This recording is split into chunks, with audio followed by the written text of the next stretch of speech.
12 টুকরো মাংস ছিল, এখানে 8 টুকরো, তার 4 টুকরোকে পাখনা গজিয়ে উড়ে গেল। কাল তো খেতে পাবে, আবার আমাকে আসতে হবে। মহানায়ক উত্তম কুমার বাঙালির ভালোবাসা, বাঙালির আবেগ। মায়ের হাতের একটি পদ ভীষণ ভালোবাসতেন, যার কারণে সপ্তাহে 2 দিন শত ব্যস্ততা সত্ত্বেও মায়ের কাছে আসতেন তিনি। লাঞ্চ থেকে ডিনার উত্তম কুমার কি কি খেতে ভালোবাসতেন জানেন? তেলে ভাজা খেয়েও ছিলেন ফিট, বেশ খাদ্য রসিক ছিলেন। উত্তম কুমারের জীবনযাপনে ছিল কয়েকটা বিশেষ দিক। নিত্যদিনের কোন রুটিন ফলো করতেন মহানায়ক, আজকের ভিডিওতে থাকছে সেই কথাই। সাম্প্রতিক সময় দেখবেন বহু অভিনেতা, বলা ভালো বেশিরভাগ নায়ক, 6 প্যাকের দিকে দৌড়ান, কিন্তু উত্তম কুমার মহানায়ক হওয়ার সত্ত্বেও খাবার নিয়ে সেভাবে কোনো বায়নাক্কা ছিলই না। যেটা ভালোবাসতেন তৃপ্তি করে সেই খাবার খেতেন। তালিকায় ছিল মাছ, মাংস, মিষ্টি থেকে শুরু করে তেলে ভাজা পর্যন্ত। নিশ্চয়ই মনে প্রশ্ন জাগছে, তাহলে এই যে ছিপছিপে আঁটো-সাঁটো চেহারায় রহস্যটা কি? উত্তর একটাই, শরীর চর্চা।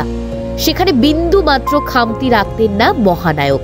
সবথেকে বেশি ভালোবাসতেন মায়ের হাতের ভেটকি মাছের কাটা চচ্চড়ি।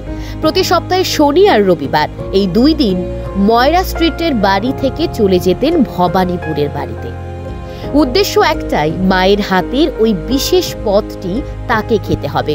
গৌরী দেবীর হাতের রান্নাও বেশ পছন্দ করতেন, আবার ফ্যান ছিলেন সুপ্রিয়া চৌধুরীর হাতের রান্নার। সুপ্রিয়া দেবীর হাতের বানানো পাতুরি, মুরগির পাতলা ঝোল, কাতলা ঝাল, চিংড়ির মালাইকারি থেকে শুরু করে কাজু চিকেন ছিল মহানায়কের বেশ প্রিয়। তবে শোনা যায় একটা সময় খাবারের ক্ষেত্রে প্রচুর নিষেধাজ্ঞা চলে আসে। সময়টা 1967 সাল। প্রথম হার্ট অ্যাটাকের পর খাওয়া দাওয়া মেপেই করতেন। সেই সময়টা নাকি শুধু খেতেন চিকেন স্টু আর পাউরুটি। সুপ্রিয়া চৌধুরী সেই খাবার রান্না করে শুটিং ফ্লোরে পাঠিয়েও দিতেন। মানুষটা ভীষণ খাদ্য রসিক ছিল। সরস্বতী পুজোর ভোগে কি রান্না হবে সেটা নিজেই ঠিক করেছিলেন। সকলের সাথে বসে অঞ্জলি দিতেন, চলতো জমি আড্ডা। তারপর দুপুরে থাকতো মহাভোজ।